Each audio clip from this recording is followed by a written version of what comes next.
Excel में switch formula आप use कर सकते हैं इस तरीके से कि एक सेल में एक वैल्यू के ऊपर बेस करके या एक सेल की वैल्यू की कंडीशन पे बेस करके आप उसको एक सर्टेन वैल्यू असाइन करते हैं। फॉर एग्जांपल यहाँ पे एक स्टूडेंट्स के नेम्स हैं मेरे पास और इन नेम्स के आगे मेरे पास सी कॉलम में ग्रेड्स हैं। इन ग्रेड्स के बेस के ऊपर मैंने यहाँ पे डिफाइन किया है कि रिमार्क्स में ये जो ग्रेड है ये किस कैटेगरी में फॉल करेगा, एक्सीलेंट में फॉल करेगा, गुड में फॉल करेगा या फेयर वैल्यू होगी या पुअर होगी परफॉर्मेंस या इन सब के अलावा कोई ऐसी वैल्यू है इस सी कॉलम में जिसको मैंने डिफाइन नहीं किया, तो उसके आगे हमारा जो फार्मूला है स्विच फार्मूला वो आउट ऑफ रेंज रिजल्ट देगा। तो स्विच फार्मूला सिमिलर वर्क कर रहा है इफ के तरीके से। आज के इस ट्यूटोरियल में मैं आपको डिटेल से बताने लगा हूँ कि स्विच फार्मूला आप एक्सेल में किस तरीके से यूज कर सकते हैं और क्या ये इफ फार्मूला या नेस्टेड इफ फार्मूला जिसमें मल्टीपल इफ्स लग रहे होते हैं, एक से ज्यादा इफ्स की कंडीशन अप्लाई हो रही होती है, तो उसका अल्टरनेट हो सकता है या नहीं, ये आज के इस ट्यूटोरियल में हम देखने लगे हैं।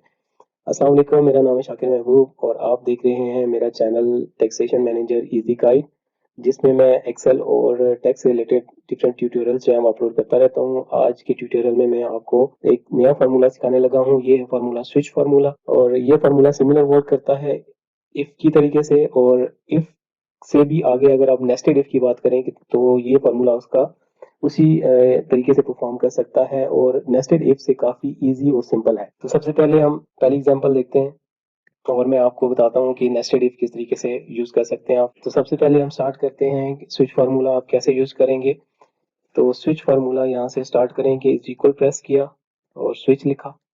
स्विच जैसे ही आप लिखेंगे तो फार्मूला गाइडिंग ये नीचे जो बार आई है इसमें सबसे पहले एक्सप्रेशन देनी है। एक्सप्रेशन जो है ये आपकी वैल्यू है जिस वैल्यू को इस फार्मूला ने टेस्ट करना है, और उस टेस्ट के बेस के ऊपर जो रिजल्ट आएगा उस रिजल्ट पे बेस करके एक सर्टेन वैल्यू असाइन करनी है। सबसे पहले मैं जो एक्सप्रेशन है, एक्सप्रेशन के लिए मैं इस सेल को क्लिक कर दूंगा या इस सेल को रेफर कर दूंगा C2 कि अगर वैल्यू इन C2 जो है ये इज इक्वल है 1 के। ठीक है, सबसे पहले हमने इस सेल को रेफर कर दिया जिस सेल की वैल्यू को हमने पेस्ट करके एक सेकंड वैल्यू इस नेम के आगे असाइन करनी है कि इस कबीर अहमद ने ग्रेड 1 लिया है, तो ग्रेड 1 जो है ये किस कैटेगरी में फॉल करेगा, इधर एक्सीलेंट होगा, गुड होगा, वेरी गुड होगा, फेयर होगा, ये क्या होगा। तो सबसे पहला ग्रेड 1 है तो ग्रेड 1 को हम लिखते हैं जी, अगर ये वैल्यू जो है वो 1 के इक्वल है, यानी इस सेल के अंदर C2 के अंदर वैल्यू जो है कॉमा के बाद हमने लिखा कि अगर ये वैल्यू 1 है देन असाइन करें इसको एक्सीलेंट। फॉर्मूला में जब भी आप टेक्स्ट लिखते हैं तो टेक्स्ट को हमेशा इन्वर्टेड कॉमर्स में लिखते हैं। ठीक है, हमने एक्सीलेंट लिख दिया। नेक्स्ट हमारा ये फर्स्ट कंडीशन हमारी पूरी हो गई कि अगर C2 में ग्रेड 1 है तो इसको एक्सीलेंट रिमार्क्स असाइन किए जाएं, और अगर ये 2 है तो इसको असाइन करें जी वेरी गुड। इसी तरीके से इन्वर्टेड कॉमर्स के अंदर वेरी गुड लिखा। सेकंड कंडीशन पूरी हो गई। इसके बाद हमने फर्दर कॉमा अप्लाई किया। ये फॉर्मूला नीचे जो है वो आपको गाइड भी करता जा रहा है कि आपने किस तरीके से आगे वैल्यूज को लेके चलना है। ठीक है, 2 हो गया। 2 के बाद हमने नेक्स्ट देना है 3। अगर ग्रेड 3 आए देन कॉमा, देन क्या वैल्यू असाइन करें, गुड असाइन करें। थर्ड भी कंडीशन पूरी की हो गई। उसके बाद हम नेक्स्ट चलेंगे 4 कैटेगरी या 4 ग्रेड। अगर 4 ग्रेड आए तो उसको क्या असाइन करें, एवरेज। और इसके बाद अगर 5 आए, कॉमा अप्लाई किया, कॉमा के बाद 5, 5 के बाद फिर कॉमा, अगर 5 आए तो बिलो एवरेज ये साइन करें, इन्वर्टेड कॉमा क्लोज, और इसके बाद अगेन कॉमा। और इस फार्मूला की एक इम्पोर्टेंट चीज जिसको आपने जरूर ध्यान में रखना है कि जब आपकी सारी कंडीशन जो है पूरी हो जाए, जैसे मैं यहाँ पे 5 ग्रेड तक ही डिफाइन करना चाहता हूँ। 5 ग्रेड से ज्यादा अगर किसी के ग्रेड आया है, 6 है या 7 है या उससे ऊपर कोई वैल्यू है, तो उसको मैं आउट ऑफ रेंज या नॉट डिफाइन लिखना चाहता हूँ। तो इस फार्मूला में जिस तरीके से इफ फार्मूला में आता है कि if condition is true then this value should be assign, else value क्या आए, तो यहाँ पे जो लास्ट में आप कॉमा देंगे इसमें एल्स वैल्यू लाजमी आपने डिफाइन करनी है। अगर आप ये डिफाइन नहीं करते तो फार्मूला आपका एरर देगा। फॉर एग्जांपल मैं ये डिफाइन नहीं करता और मैं एंटर प्रेस करता हूँ और इस फार्मूला को मैं नीचे ड्रैग करूंगा, नीचे बाकी सेल्स पे भी अप्लाई करूंगा, तो यहाँ पे जो लास्ट वैल्यू है 15 ग्रेड वाली, इसमें एरर दे दिया फार्मूला ने एन ने। तो इस चीज को कंट्रोल करने के लिए जो एल्स वाली वैल्यू है वो हमने डिफाइन कर देनी है यहाँ पे लास्ट में। दोबारा फार्मूला बार में इसको एडिट मोड में गए, यहाँ पे कॉमा प्रेस किया और इन्वर्टेड कॉमास के अंदर लिख दें नॉट डिफाइंड या आउट ऑफ रेंज, जो भी आप लिखना चाहें लिख सकते हैं, और एंटर। और इसको आप नीचे ड्रैग डाउन कर दें, तो ये जो एन ए था, एन ए जो है नॉट डिफाइन के साथ रिप्लेस हो गया।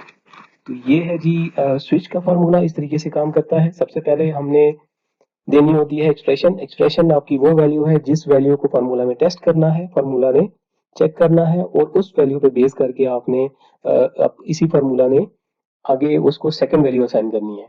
तो C7 जो था हमारा जो रिक्वायर्ड वैल्यू थी जिसको हमने टेस्ट करना था, और इस वैल्यू के बेस के ऊपर हमने ग्रेड्स को डिस्क्राइब करना था कि ये एक्सलेंट ग्रेड है, वेरी गुड है, एवरेज है, बिलो एवरेज है, या इसके अलावा कोई और ऐसी वैल्यू है जो जिसको हमने डिफाइन ही नहीं किया, तो वो नॉट डिफाइंड है।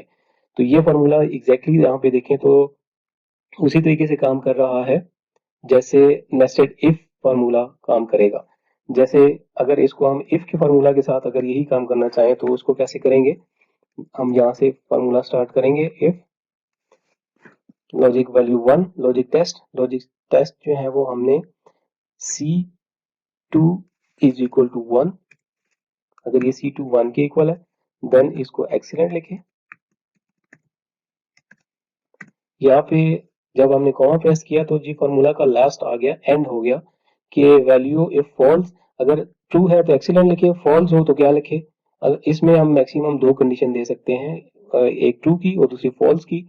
अगर आपने एक से ज्यादा कंडीशन देनी हो तो एक फर्दर इफ फार्मूला आगे मजीद आपने स्टार्ट करना होता है न्यू, जिसमें आपने फिर सेकेंड लॉजिक देनी है कि ये जो वैल्यू है C2 के अंदर ये है 2 के equal, is equal to 2, then क्या करे, वेरी गुड। इसी तरीके से अब जब हमने कॉमा प्रेस किया तो ये लास्ट आर्ग्यूमेंट आ गया फार्मूला का कि वैल्यू इफ फॉल्स है तो क्या हो। तो इसमें हम फर्दर कंडीशन हमने देनी है और भी, इसलिए हम एक इफ और स्टार्ट करेंगे। इफ स्टार्ट किया, फिर हमने रेफर किया C2 को, अगर ये वैल्यू जो है C2 इक्वल है 3 के, देन क्या करे, इसको गुड रिमार्क्स लिखे। इसी तरीके से फिर हम एक और इफ स्टार्ट करेंगे और फिर लॉजिक देंगे कि this value in C column equals to 4, और 4 को हमने क्या लिखना है, कॉमा प्रेस किया और इन्वर्टेड कॉमास के अंदर एवरेज। अगेन हमने एक और स्टार्ट करना है, इफ दिस वैल्यू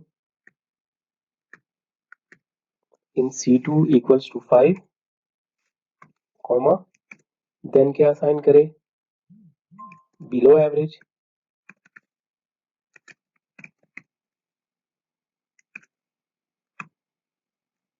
ये भी हो गया और हमने 5 भी दे दिया। अब 5 से ज्यादा जो भी वैल्यू आए तो उसमें जो लास्ट कंडीशन आई कि वैल्यू इफ नॉट ट्रू या वैल्यू इफ फॉल्स, की ये जो वैल्यू हमने फर्स्ट कंडीशन दी है अगर ये फॉल्स हो तो क्या करे, हम यहाँ पे लिख देते हैं आउट ऑफ रेंज।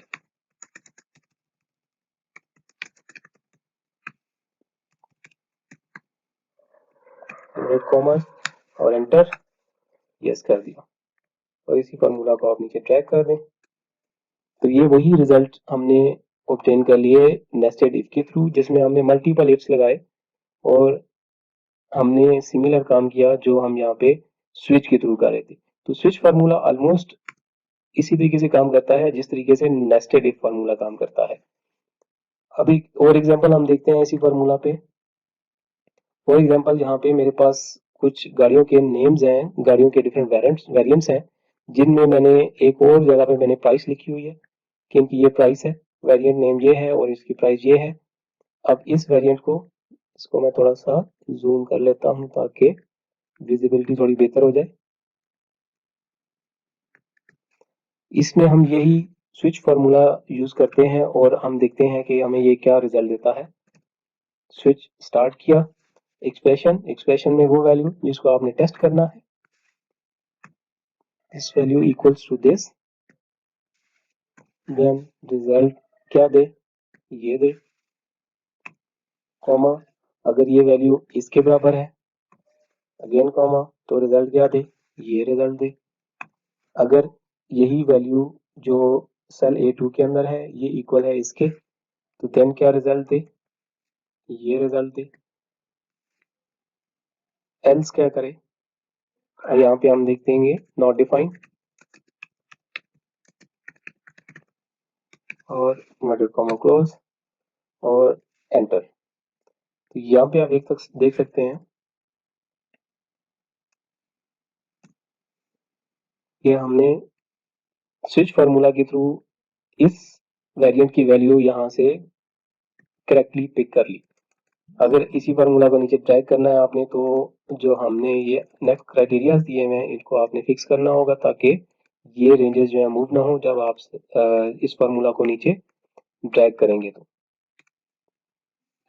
ये फिक्स कर दिया और इस फार्मूला को नीचे ड्रैग करते हैं, तो ये देखिए तो एग्जैक्ट हमारे पास इन वेरिएंट्स की वैल्यूज आ गई। 1.3 CVTi 5 मिलियन थी तो 5 मिलियन आ गई, और लास्ट में हमारे पास सुजुकी ऑल्टो VXR थी जिसकी वैल्यू हमने यहाँ पे डिफाइन नहीं की हुई, तो फार्मूला ने हमें नॉट डिफाइन दे दिया। तो नेस्टेड इफ की तरीके से ही या इफ कंडीशन के तरीके से ही स्विच फार्मूला ने हमें रिजल्ट्स दे दिए। एक और एग्जांपल के थ्रू हम देखते हैं कि ये स्विच फार्मूला किस तरीके से इस वर्किंग को करेगा। फॉर एग्जांपल हमारे पास यहाँ पे एजिंग है, हमने एजिंग बनानी है इस सारी जो वर्किंग है इसमें। एजिंग के लिए सबसे पहले हमने डेज कैलकुलेट करनी है कि पर्टिकुलर ये जो इनवॉइस है ये कितनी ओल्ड हो चुकी है। तो यहाँ पे हम सबसे पहले लगाएंगे टुडे, कि आज की डेट पे ये कितने डेज ओल्ड है ये इनवॉइस, माइनस किया इनवॉइस डेट, तो 665 डेज जो है ये इनवॉइस पुरानी है। इस तरीके से फार्मूला को नीचे ट्रैक करेंगे तो ये सारी जो नंबर ऑफ डेज है यहाँ पे कैलकुलेट हो गए। अब इन डेज के हिसाब से हमने एजिंग बैंड इनको देना है कि ये किस एजिंग में फॉल करेगा, किस वैल्यू में फॉल करेगा, करंट एजिंग में आएगा, ओवर 90 में आएगा, ओवर 120 में आएगा, ओवर 180 में आएगा, या ओवर 365 में आएगा। अब इसमें जो हमें इशू है वो ये है कि जो स्विच फार्मूला है ये एग्जैक्ट मैच पे काम करता है। यानी अगर आपने एक रेंज ऑफ वैल्यू देनी है कि अगर आपकी ये जो इनवॉइस है 1 डेज से लेकर 90 डेज के अंदर फॉल कर रही हो, तो इसको करंट कंसिडर करें। अगर 90 डेज से 120 में है तो ओवर 90 कंसिडर करें। नेक्स्ट अगर 120 से 180 दिन के अंदर है तो उसको ओवर 120 कंसिडर करें। तो यहाँ पे हमने मल्टीपल कंडीशन देनी है जो कि हम इफ फार्मूला से इजीली कर सकते हैं, उसमें एंड यूज करके। अब यही कंडीशन जो है हम लगा सकते हैं स्विच फार्मूला में भी। तो हम देखते हैं कि स्विच फार्मूला किस तरीके से इसको काम करेगा, इसको कैलकुलेट करेगा। फॉर एग्जांपल यहाँ पे लगाएंगे स्विच, और सबसे पहले जो एक्सप्रेशन है, एक्सप्रेशन को बजाय इसके कि आप सेल से रेफर करें, यहाँ पे आप लिखेंगे ट्रू, और कॉमा के बाद आपकी फर्स्ट वैल्यू में आप कंडीशन देंगे लोअर रेंज और हायर रेंज के 1 डेज से 90 डेज के अंदर अगर ये वैल्यू है तो इसको करंट असाइन करें। तो अब हम इसको दो कंडीशन देनी है, तो दो कंडीशन देने के लिए आपने एक्सेल में एंड का यूज करना होता है। And first logic is this value in cell J is greater than 1 and less than 90। दोनों कंडीशन पूरी होगी, पैरेंथेसिस क्लोज, देन क्या लिखे इसको, करंट। ओके, नेक्स्ट हमारी सेकंड कंडीशन, उसके लिए फिर हम एंड डालेंगे, और एंड में हमने क्या करना है, first this value is greater than 90 and again this value is less than 120। Conditions पूरी हुई दोनों, पैरेंथेसिस क्लोज, तो इसको क्या लिखे हमारा, ओवर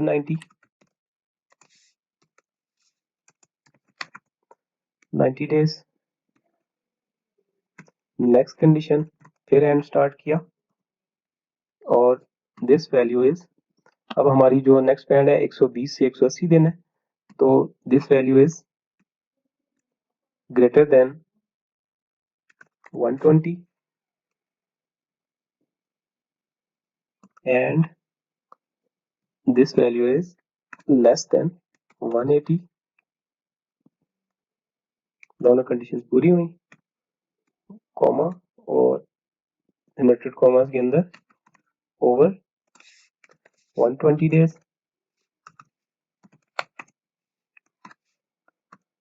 अगेन कॉमा, फिर एंड स्टार्ट किया।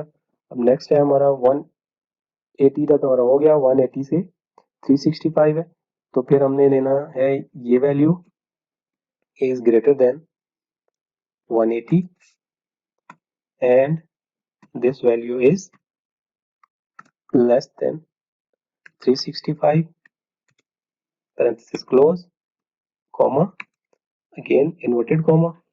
अब हमने इसको देना है over 180 days, फिर inverted comma close, और जो लास्ट हमारा बैंड रह गया है वो है over 365 का, तो फिर हम इसको देंगे दिस। अब हमने एंड यूज नहीं करना क्योंकि हमारे पास कंडीशन एक ही है, तो इसको हम देंगे this value is greater than 365। Then क्या करें, इसको लिख दे over 365 days, enter.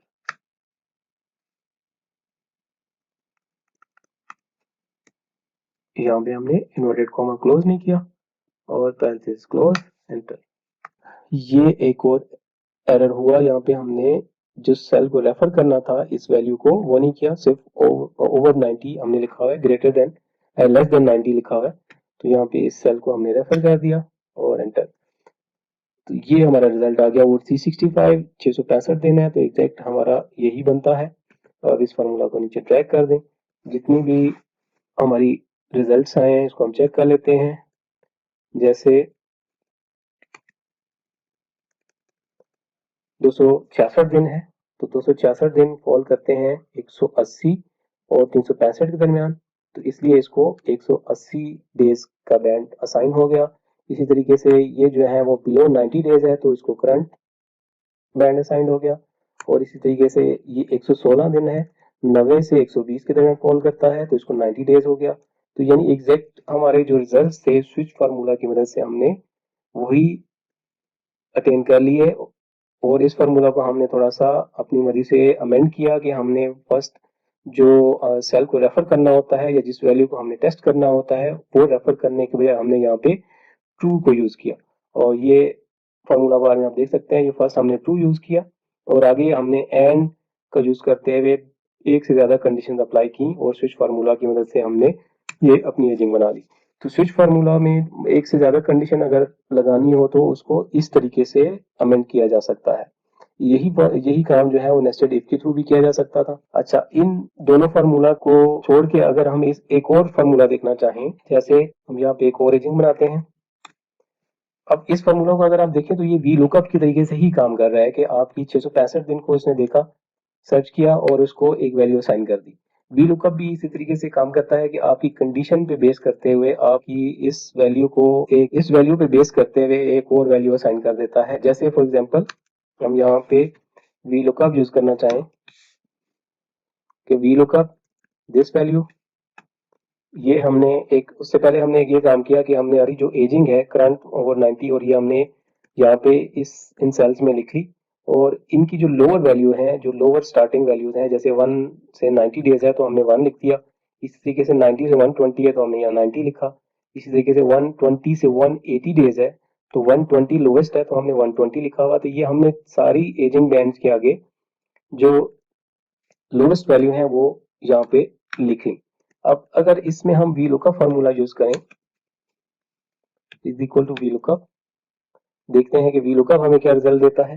V lookup J2 value और हमने इस रेंज को यहाँ पे दे देना है। ये रेंज है हमारी M2 N2 और ये यहाँ तक। कॉमा प्रेस किया। अब हमें जो वैल्यू यहाँ पे पिक करनी है वो m कॉलम वाली नहीं बल्कि n कॉलम वाली असाइन करनी है, n फॉर न्यू।